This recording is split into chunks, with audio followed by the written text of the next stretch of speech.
العالم العالم العالم العالم العالم العالم العالم العالم العالم العالم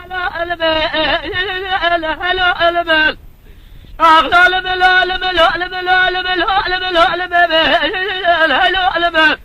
بسرقز دولة الرشاشي قرانت بجمل كاملة بذلك قصاص سرف العالي أصحاب الذي أصاب حيوة أبقى أبلغ صار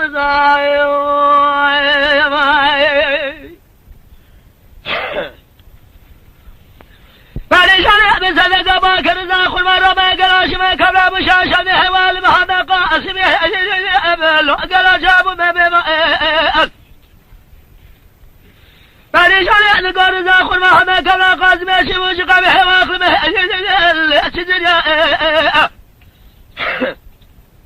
فلا سرقة في الخقاس كان قلن يسوي البشر بابي كرة لشنو أبشر يا حيوة أغلب لجم يا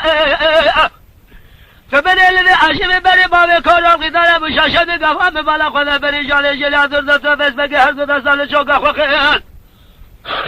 نقول الورزة كواز بقرب الحيوة أغلب اللي جاء دقير يوم آخلو المي وقالو ذار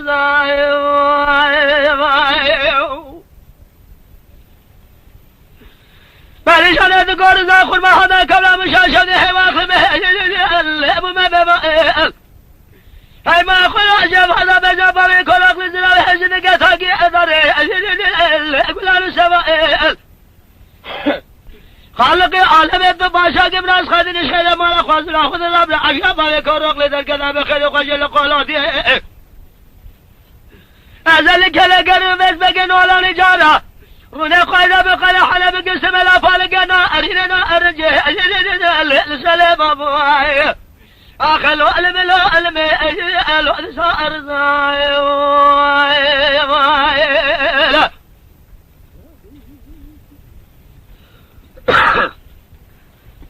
فريشان بسنقا باقر زاخل ما هذا كلام شاشة حيوة أغلمي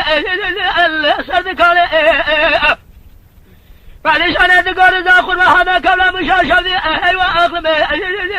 الصدق هاي ما أقول ما مقول ما فجب الأزرع الخسان عليه بلكي قول أخذ بكلم مولا فريق مشي قال كشين الله بسالق الله قوي إن شاء الله بدك ما فمي كولاقي أفهم قزي در ما ضاني وأخلو ألمي ألو أذار بيت زرق زي دولة الرشاشي أقلحي وأقلمي ألو أذار قصاص السلف الحالي تزني كامرين بيت لحظة الذين أصاب الدنيا خجفها أعزل ديواني ما أقول حيوة أقبتي ألو أذار